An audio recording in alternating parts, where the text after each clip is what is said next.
ನಮಸ್ತೆ ಫ್ರೆಂಡ್ಸ್, ಹೇಳಿದ್ನಲ್ಲ night pickup ಇದೆ ಅಂತ. ಹೊರಟಿದ್ದೀನಿ ಪಿಕಪ್ಗೆ. ಪಿಕಪ್ ಇದ್ದಿದ್ದು ಬೇರೆ ಯಾರ್ದು ಅಲ್ಲ, ನಮ್ಮ ರಿಲೇಷನ್ನು, ನಮ್ಮ ಅಕ್ಕ ಆಗಬೇಕು, ಅವ್ರದ್ದೇ ಪಿಕಪ್ ಇದ್ದಿದ್ದು. ಹೊರಟಿದ್ದೀನಿ ಪಿಕಪ್ ಪಾಯಿಂಟ್ಗೆ. ಫೋನ್ ಬೇರೆ ಮಾಡಿದ್ರು. ಅಷ್ಟೊತ್ತಿಗೆಲ್ಲ ಪಿಕಪ್ ಪಾಯಿಂಟ್ ಹೋದೆ. ನಮ್ಮ ಬ್ರೋ ಒಬ್ಬರು ಬರಬೇಕಾಯಿತು ಟ್ರಿಪ್ಗೆ, ಬರಲಿಲ್ಲ ಅವರು. ಅವರೇನೋ ಪಾಪ ಅವ್ರದ್ದೇನೋ ಪರ್ಸ್ನಲ್ ಕೆಲಸ ಇದೆ ಅಂತೆ, ಅದಕ್ಕೆ ಬರಲಿಲ್ಲ ಅವರು.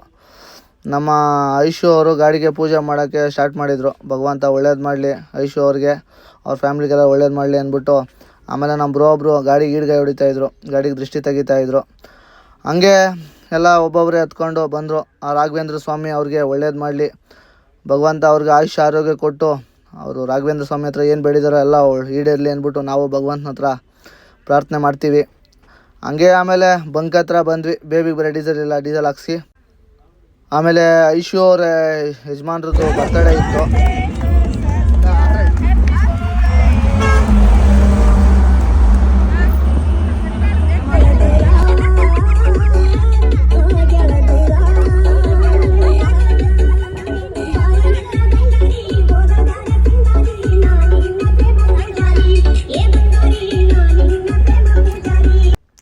ಹಂಗೆ ಗುತ್ತಿ ಟೋಲ್ ಹತ್ರ ಬಂದು ಟೀಗೆ ಹಾಕಿದ್ವಿ. ಟೀ ಕುಡ್ದು ಬಿಡೋಣ ಅಂದ್ಬಿಟ್ಟು ಟೀ ಕುಡ್ದು ಬಿಟ್ವಿ.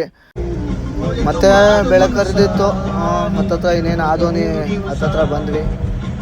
ಆದೋನಿ ಹತ್ತತ್ರ ಬಂದಷ್ಟು ಬೆಳಗ್ಗೆ ಕರೀತಾ ಇತ್ತು. ಇನ್ನೇನು ಆದೋನಿ ರೀಚ್ ಆದ್ವಿ. ಆದೋನಿ ರೀಚ್ ಆಗಿದ ತಕ್ಷಣ ನಮಗೂ ಒಂದು ಧೈರ್ಯ ಬಂತು, ಇನ್ನೇನಪ್ಪ ಮಂತ್ರಾಲಯ ಹತ್ತತ್ರ ಬಂದುಬಿಟ್ವಿ ಅಂತ, ನಮ್ಮದು ಜರ್ನಿ ಆಗಿದೆ ಅಂತ ಅದೊಂದು ನಂಬಿಕೆ ಬಂತು.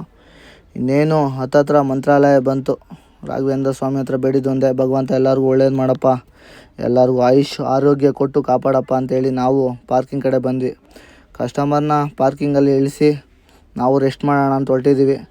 ಸರಿ ಫ್ರೆಂಡ್ಸ್, ಸಿಗೋಣ ನೆಕ್ಸ್ಟ್ ವೀಡಿಯೋದಲ್ಲಿ. ಬಾಯ್.